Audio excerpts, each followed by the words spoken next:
Қайырлы күн баршаңызға, сіздермен Райхан.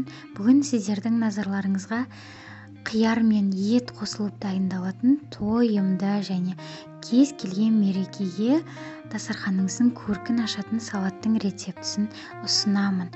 Ең алдымен бізге керекті заттар ет, помидор, огурцы, балғар бұрышы, сәбіз, сарымсақ қажет болады.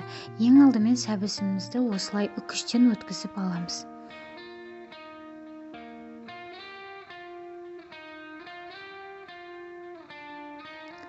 Сәбізімізді толықтай өткізіп болдық. Енді тоңазытқыштан алған қатты ерітілмеген етімізді турап аламыз. Міндетті түрде соңына дейін суын шығарып еріту қажет емес, себебі кішкене қаттылау болып тұрған кезде турауға ыңғайлы болады. Және де осылай соломка қылып сақтап турап аласыздар. Бәрін біркелкі қылып қуырған кезде де әдемі бірдей болып шығады.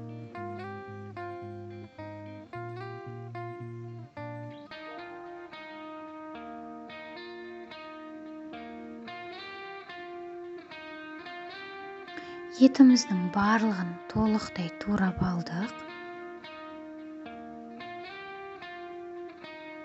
Одан соң балғар бұрышымызды турап аламыз. Оны да осылай жіңішке соломка қылып турап аламыз.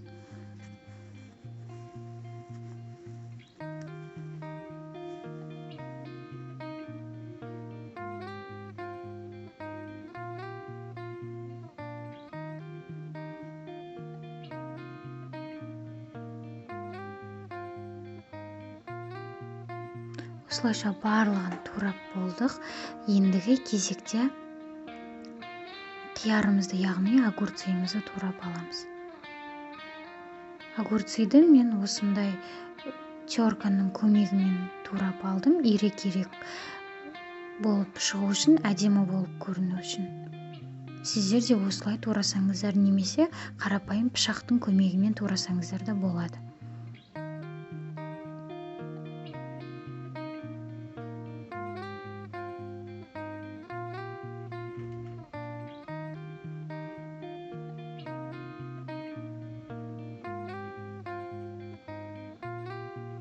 Осылайша барлығын турап болдық. Ендігі кезекте помидорымызды турап аламыз.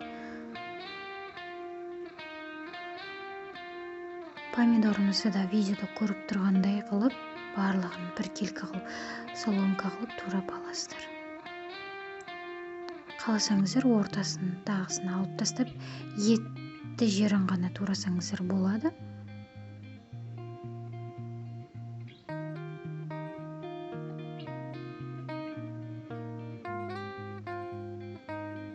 Помидорымызды толық турап болдық. Ендігі кезекте табамызға қызып тұрған майды құйып, үстіне сәбізімізді салып, сәбізімізді қуырып аламыз. Қаласаңыздар толықтай сәбізіміз өлтіріп қуырып алсаңыздар да болады, немесе кішкене кітірлек болып тұрған кезде бір қуырып алсаңыздар да болады. Мен толық қуырып алған жоқпын, жартылай қуырып алдым. Одан соң қызып тұрған табамызға май құйып, балғар бұрышымызды қуырып алдым. Қаласаңыздар қуырмасаңыздар да болады. Негізі бұл қуырмай дайындалса да дәмді шығады. Мен өзім қуырғанды жөн көрдім. Одан соң қызып тұрған табамызға май құйып, енді етімізді қуырып алдым.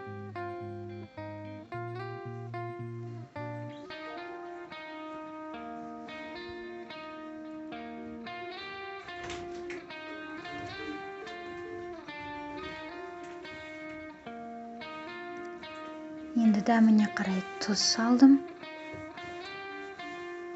Араластырып және қуырдым. Одан соң бір чеснокты үкістен өткізіп салып жібердім. Қаласаңыздар екеу салсаңыздар да болады. Қаласаңыздар дәмдеуіштер салсаңыздар болады. Етіміз жұмсақ, тез арада пісу үшін үстіне кішкене соевый соус құйдым.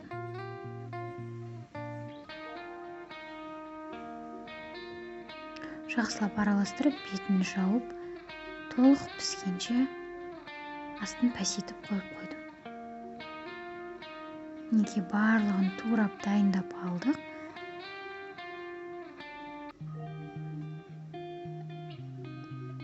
Енді толықтай бәрін араластырып аламыз. Еттің майын салаттың үстіне кішкене құйып жіберсеңіздер болады, одан да дәмді болып шығады. Тойымды, дәмді болып шығады. Жасалуы өте оңай, кез келген дастарханның көркін ашады. Егер видеоны соңына дейін қараған болсаңыз, менің видеом ұнаған болса, комментарий жазып лайк басуды ұмытпаңыз, менің каналыма тіркеліңіз.